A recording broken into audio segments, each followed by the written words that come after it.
Bulletin में बात होगी चुनाव आयोग पर उठते सवालों की। ओडिशा में राज्यसभा चुनाव को लेकर चल रहे विवाद की।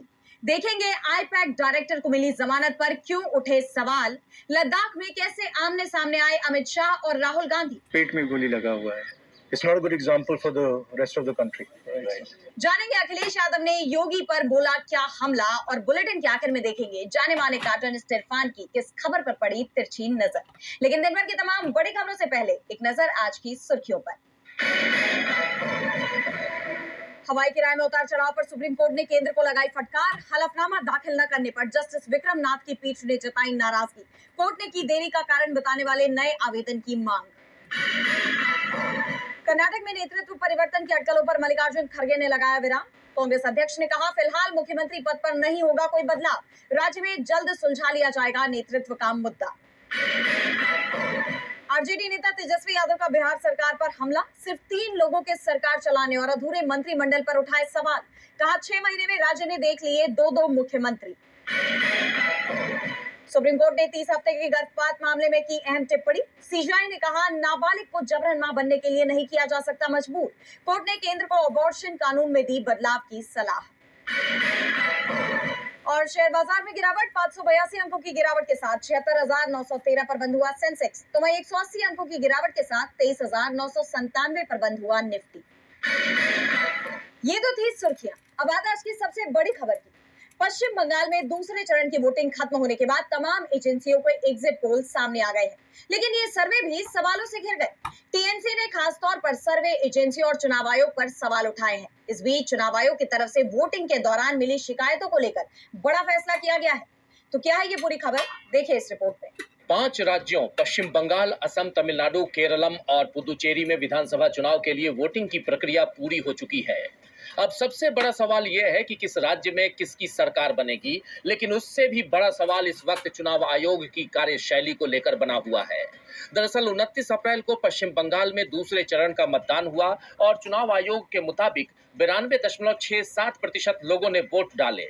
पहले चरण में भी इसी तरह 93.19% लोगों ने रिकॉर्ड मतदान किया, लेकिन बीजेपी ने 77 बूथों पर ईवीएम से छेड़छाड़ के आरोप लगाते हुए दोबारा मतदान की मांग कर दी है। इन 77 बूथों में 64 बूथ डायमंड हार्बर के अंतर्गत आते हैं, जो टीएमसी महासचिव अभिषेक बनर्जी का संसदीय क्षेत्र है। और चौंकाने वाली बात यह है कि बीजेपी की शिकायत पर तुरंत एक्शन लेते हुए चुनाव आयोग ने सीईओ कार्यालय से रिपोर्ट तलब की है। उम्मीद जताई जा रही है कि जल्दी ही इस पर फैसला भी हो सकता है। चुनाव आयोग की यह सक्रियता सवालों के घेरे में आ गई है, जबकि शाम 6 बजे तक कतार में कितने मतदाता थे, इसके आंकड़े अब तक जारी नहीं किए गए हैं। ऐसे में पूर्व मुख्य चुनाव आयुक्त एसवाई कुरैशी ने भी चुनाव आयोग की इस कार्यशैली पर सवाल खड़े किए हैं। वहीं जो एग्जिट पोल निकलकर सामने आए हैं उन पर भी सवाल उठ रहे हैं, क्योंकि ज्यादातर एग्जिट पोल में बाकी राज्यों की तस्वीर मानो साफ दिखाई दी, मगर पश्चिम बंगाल को लेकर अलग अलग दावे सामने आए, जिसे लेकर टीएमसी नेताओं ने तीखी प्रतिक्रिया दी। टीएमसी के सांसद महुआ मोइत्रा ने कहा कि गोदी चैनलों ने भाजपा के लिए बेतहाशा बढ़ा चढ़ाकर आंकड़े पेश किए, नहीं तो मोदी और शाह को 4 मई के लिए मतगणना एजेंट नहीं मिल पाते। हर चुनाव में यही तरीका अपनाया जाता है। मेरी बात याद रखना, रविवार तक वो बीजेपी को 200 सीटें दे देंगे। दरअसल पश्चिम बंगाल के लिए 7 एग्जिट पोल में से 5 में बीजेपी सरकार बनने की संभावना जताई गई है, लेकिन अगर डीबी लाइव और इलेक्ट्लाइन की एग्जिट पोल की बात करें तो इसके मुताबिक केरलम में 74 से 78 सीटों के साथ यूडीएफ सत्ता में आ सकती है, जबकि 52 से 58 सीटों पर जीत के साथ एलडीएफ विपक्ष में रह सकती है। वहीं तमिलनाडु में 149 से 155 सीटें हासिल कर डीएमके सत्ता में बरकरार रह सकती है, जबकि 69 से 75 सीटों के साथ एआईएडीएमके गठबंधन विपक्ष की भूमिका में रह सकता है। पुदुचेरी में 14 से 18 सीटों के साथ एनडीए सत्ता में आ सकता है। वहीं कांग्रेस गठबंधन 10 से 14 सीटों के साथ मुख्य विपक्षी दल बन सकता है। असम में भी एनडीए अपनी कुर्सी बचा लेगा, उसे 74 से 80 सीटें मिलने का अनुमान है, जबकि कांग्रेस गठबंधन को 41 से 47 सीटें मिल सकती हैं। इसके बाद पश्चिम बंगाल में 166 से 178 सीटों के साथ टीएमसी चौथी बार सरकार बना सकती है और बीजेपी 109 से 121 सीटों पर सिमट सकती है। तो अब ये एग्जिट पोल कहां तक सही है, इसकी तस्वीर 4 मई को नतीजों के साथ साफ हो जाएगी। बंगाल में बवाल मचता दिख रहा है तो विवाद ओडिशा में भी देखा जा रहा है। 16 मार्च को ओडिशा में राज्यसभा चुनाव हुए। इस दौरान बीजेपी विधायकों को दोबारा मतपत्र जारी करने का मामला सामने आया, जिसे लेकर बड़ा विवाद छिड़ गया है। विपक्ष ने सरकार और चुनाव आयोग की जमकर घेराबंदी की और अब इस विवाद में एक नया मोड़ सामने आया है, जिससे राज्य का सियासी पारा और हाई हो गया है। तो क्या है ये पूरी खबर, जानने के लिए देखिए ये report. Hey, real quick, thousands. चुनाव आयुक्त तो ज्ञानेश कुमार पहले से ही सवालों में घिरे हुए हैं और अब ओडिशा राज्यसभा चुनाव को लेकर भी सवाल खड़े हो गए हैं। बीजेपी समर्थित उम्मीदवार की जीत सवालों में आ गई है। बीजू जनता दल की तरफ से इसकी शिकायत की गई है और इसके बाद ज्ञानेश कुमार ने मामले की जांच के आदेश राज्य चुनाव आयोग को दिए हैं। दरअसल 16 मार्च को राज्यसभा चुनाव के दौरान 2 भाजपा विधायकों को दूसरा मतपत्र जारी किया गया था, जिसे लेकर अब बीजेडी चुनाव आयोग पहुंच गई है। बीजेडी सांसद सस्मित पात्रा की तरफ से मुख्य चुनाव आयुक्त ज्ञानेश कुमार को याचिका सौंपी गई, जिसके जवाब में ही आयोग का ये फैसला आया है। बता दें कि ये पूरा मामला तब का है जब पात्रा ने चुनाव आयोग को दिए अपने ज्ञापन में 16 मार्च को राज्यसभा चुनाव के द्वारा भाजपा के 2 विधायकों उपासना मोहपात्रा और पूर्ण चंद्र सेठी को दूसरा मतपत्र जारी किए जाने से संबंधित गंभीर चिंताओं को उजागर किया था। फिलहाल इस मामले में बीजेडी ने कहा है कि पहले मतपत्र पर निशान लगाए जाने के बाद दूसरा मतपत्र जारी किए जाने की घटना से चुनावी प्रक्रिया और मतदान की निष्पक्षता पर सवाल खड़े होते हैं। हम चुनावी प्रक्रिया में पारदर्शिता, निष्पक्षता और जवाबदेही सुनिश्चित करने के लिए प्रतिबद्ध है और हमारा डेलीगेशन ओडिशा के मुख्य निर्वाचन अधिकारी के समक्ष सभी संबंधित तथ्य और चिंताएं रखेगा, साथ ही उचित स्पष्टीकरण और कार्रवाई की मांग करेगा। अब देखना ही होगा कि इस मामले में आगे क्या कुछ अपडेट आता है। ओडिशा में बीजेपी की मुश्किलें बढ़ती दिखाई दे रही हैं, तो बंगाल में आईपैक के डायरेक्टर विनेश चंदेल को बड़ी राहत मिली है। पश्चिम बंगाल विधानसभा चुनाव की वोटिंग पूरी होते ही हलचल तेज हो गई। चुनावी रणनीतिकार संस्था आईपैक के डायरेक्टर विनेश चंदेल को पटियाला हाउस कोर्ट से जमानत मिल गई। उनकी गिरफ्तारी और रिहाई की टाइमिंग को लेकर अब सवाल खड़े हो रहे हैं। विपक्ष ने इसे चुनावी प्रक्रिया को प्रभावित करने वाली सुनियोजित साजिश करार दिया है। देखिए ये रिपोर्ट। पश्चिम बंगाल चुनाव में दूसरे और आखिरी चरण की वोटिंग पूरी होते ही बड़ी खबर सामने आई है। चुनावी रणनीति बनाने वाली संस्था आईपैक के डायरेक्टर विनेश चंदेल को मनी लॉन्ड्रिंग और कोयला घोटाले मामले में जमानत मिल गई है। दिल्ली की पटियाला हाउस कोर्ट ने उन्हें यह राहत दी। इस पूरे मामले में सबसे ज्यादा चर्चा जमानत की टाइमिंग को लेकर हो रही है। विनेश चंदेल को बंगाल में वोटिंग खत्म होने के ठीक अगले ही दिन रिहा कर दिया गया है। गौर करने वाली बात यह है कि इस बार ईडी ने उनकी जमानत का विरोध नहीं किया। जांच अधिकारी ने कोर्ट में कहा कि चंदेल जांच में पूरा सहयोग कर रहे हैं। हालांकि कोर्ट ने उन पर कुछ शर्तें लगाई हैं, जैसे सबूतों के साथ छेड़छाड़ न करना और गवाहों को न डराना।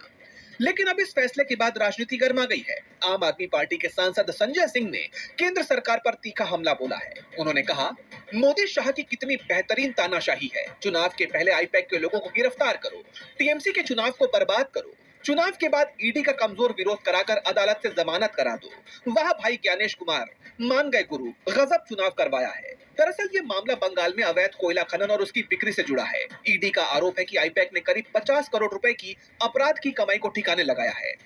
एजेंसी के मुताबिक इस पैसे का इस्तेमाल चुनावी खर्चों और जनता की राय को प्रभावित करने के लिए किया गया।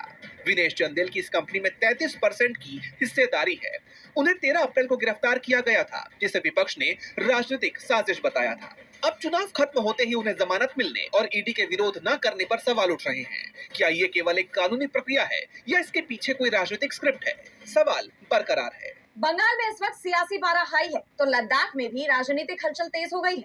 केंद्रीय गृह मंत्री अमित शाह के दौरे के बीच कांग्रेस सांसद राहुल गांधी ने केंद्र सरकार पर तीखा हमला बोला है।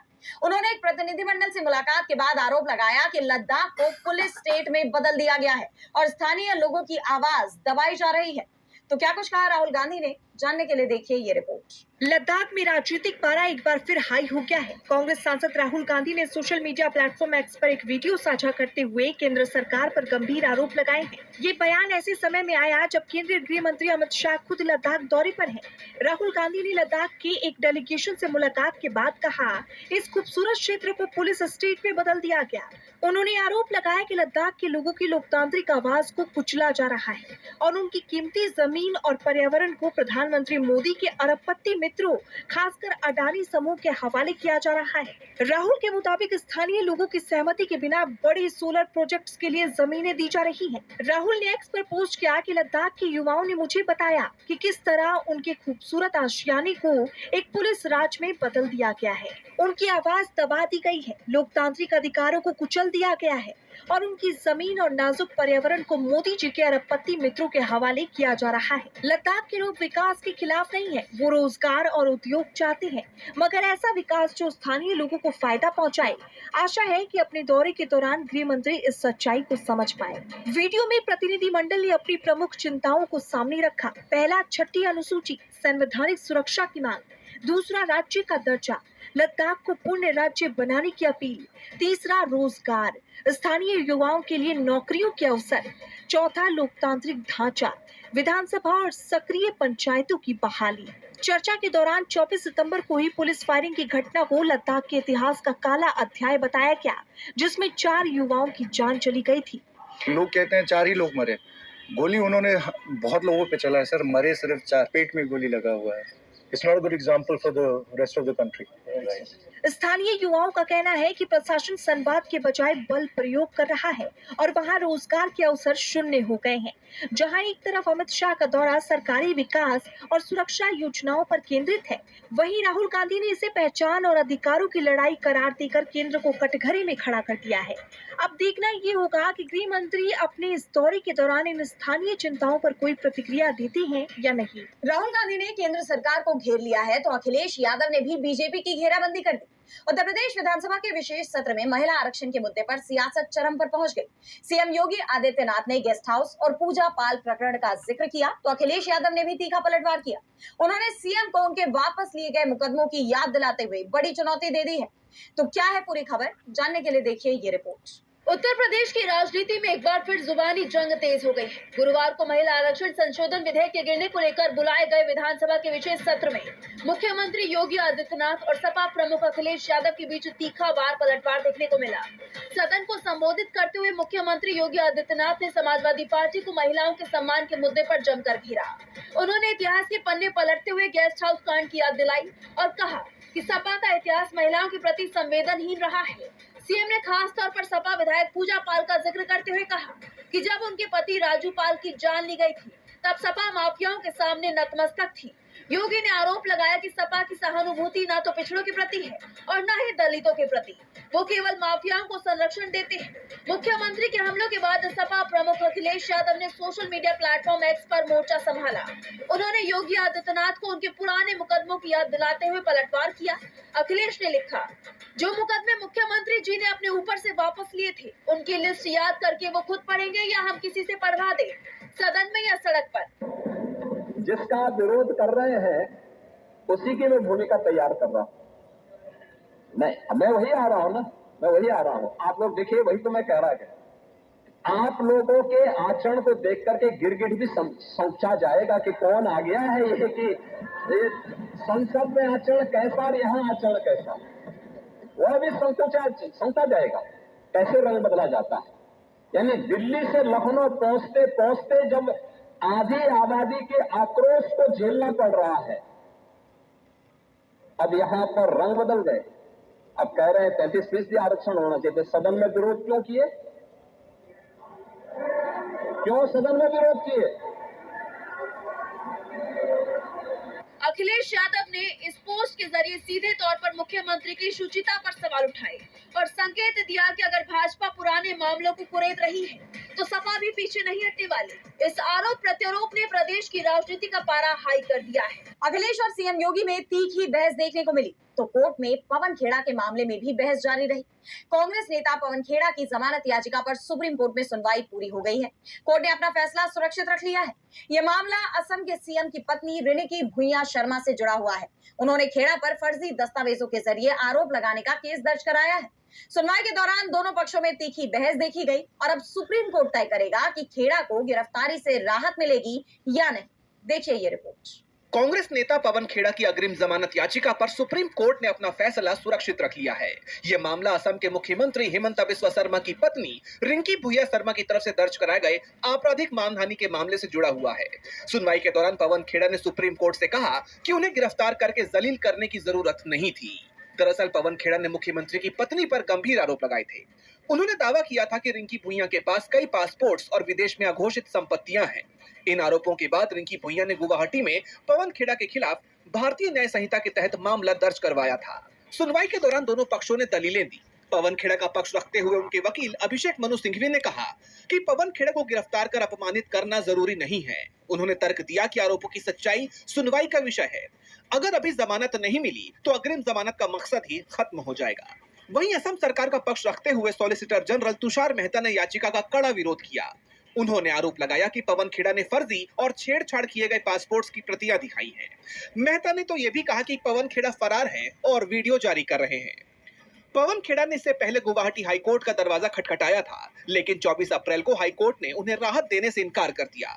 इसके बाद उन्होंने सुप्रीम कोर्ट में विशेष अनुमति याचिका दायर की। इससे पहले उन्हें तेलंगाना हाईकोर्ट से 7 दिन की ट्रांजिट बेल मिली थी, जिस पर सुप्रीम कोर्ट ने बाद में रोक लगा दी थी। अब सबकी नजरें सुप्रीम कोर्ट के आने वाले फैसले पर टिकी हैं कि पवन खेड़ा को गिरफ्तारी से राहत मिलेगी या नहीं। कोर्ट के फैसले पर सभी की नजरें बनी हुई हैं, तो निगाहें इस वक्त पश्चिम एशिया पर भी हैं। पश्चिम एशिया में बड़ा तूफान आने वाला है। अमेरिकी राष्ट्रपति डोनाल्ड ट्रंप के बयान संकेत दे रहे हैं कि जल्दी ही ईरान और अमेरिका में जंग छिड़ने वाली है, क्योंकि बातचीत को लेकर दोनों पक्षों में कोई सहमति नहीं बन पा रही। ना तो ईरान झुकने को तैयार है और ना ही ट्रंप ईरान की शर्तों पर बातचीत के लिए राजी हो रहे हैं। ऐसे में क्षेत्र में तनाव बढ़ता जा रहा है। तो क्या फिर आमने सामने होंगे ईरान और अमेरिका? जानने के लिए देखिए ये report. I finally realized why all the big companies Paschim Asia में जंग का तूफान आने वाला है। अमेरिकी राष्ट्रपति डोनाल्ड ट्रंप ने ईरान को बड़ी धमकी दी है। उन्होंने social media platform truth social पर लिखा कि तूफान आ रहा है और जो आ रहा है उसे कोई नहीं रोक सकता। ट्रंप का यह बयान एक्सियोस की उस रिपोर्ट के बाद आया जिसमें बताया गया है कि अमेरिकी केंद्रीय कमान यानी सेंटकॉम ने ईरान में एक छोटा लेकिन दमदार सैन्य ऑपरेशन की योजना बनाई है। इस योजना में वहां के बुनियादी ढांचे को निशाना बनाना शामिल है। ये इस बात का संकेत माना जा रहा है कि अब ट्रंप इस युद्ध को निर्णायक मोड़ पर ले जाने या बातचीत के गतिरोध को तोड़ने के लिए फिर सैन्य अभियान शुरू करने पर विचार कर रहे हैं। आप जानते हैं कि अमेरिका और ईरान के बीच बातचीत करवाने की कोशिशें फेल हो चुकी है। ईरान ने अमेरिका को जो 3 सूत्रीय प्रस्ताव दिया था उसे भी ट्रंप ने खारिज कर दिया है। लेकिन अब अमेरिकी राष्ट्रपति के रवैये पर अमेरिकियों ने ही सवाल खड़े कर दिए हैं। डेमोक्रेटिक सांसद सारा जैकब्स ने रक्षा मंत्री पीट हेगसेथ से राष्ट्रपति ट्रंप की मानसिक सेहत पर ही सवाल कर दिया कि क्या वो कमांडर इन चीफ बनने के लिए मानसिक रूप से स्थिर हैं। हालांकि हेगसेथ ने इस पर भड़कते हुए इसे राष्ट्रपति का अपमान करार दिया, लेकिन यह साफ हो गया है कि ईरान जंग को लेकर ट्रंप अपने ही देश में सवालों से घिर गए हैं। वहीं ईरान ने भी उनकी ही भाषा में उन्हें जवाब दिया है। ईरानी राष्ट्रपति मसूद पेजेश्कियान ने ट्रंप के हॉर्मुज की नाकेबंदी जारी रखने की बात का जवाब देते हुए कहा कि हॉर्मुज स्ट्रेट और ईरानी बंदरगाहों पर अमेरिकी नाकाबंदी हालात को ज्यादा खराब करेगी। ये कोशिश अंतरराष्ट्रीय कानून का सीधा उल्लंघन है। ये क्षेत्रीय असुरक्षा और तनाव को बढ़ाता है, लेकिन ये किसी भी कीमत पर कामयाब नहीं होगा। पेजेश्कियान ने कहा कि इस जल क्षेत्र में किसी भी तरह की असुरक्षा की जिम्मेदारी अमेरिका और इजराइल की है। वहीं ईरानी नेवी के commander rear admiral Shahram Irani ने सीधी धमकी ही दे दी कि ईरान बहुत जल्द दुश्मन सेनाओं का सामना एक ऐसे हथियार से कराएगा जिससे वे बहुत डरते हैं। ये हथियार दुश्मनों के एकदम करीब है। मुझे डर है कि उनके नेताओं को हार्ट अटैक आ सकता है, जिसके बाद पश्चिम एशिया में हालात और भी चिंताजनक होते जा रहे हैं। और बुलेटिन के आखिर में देखेंगे जाने माने कार्टूनिस्ट इरफान की किस खबर पर पड़ी तिरछी नजर।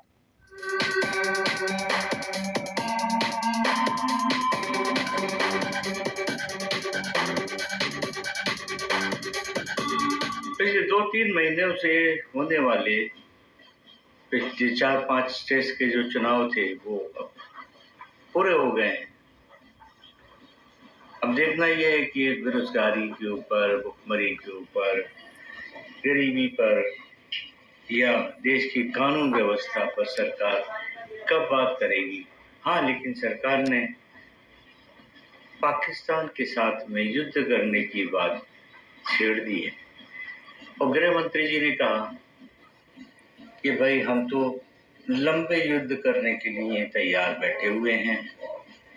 हाँ, और एक फायदे वाली बात भी उन्होंने कही कि ऑपरेशन सिंदूर के दौरान में हमारे जो हथियार थे उनकी परफॉर्मेंस उनको देख करके कई देशों ने हमारे हथियार खरीद लिए। इसका मतलब ये है कि युद्ध भी है और व्यापार भी है।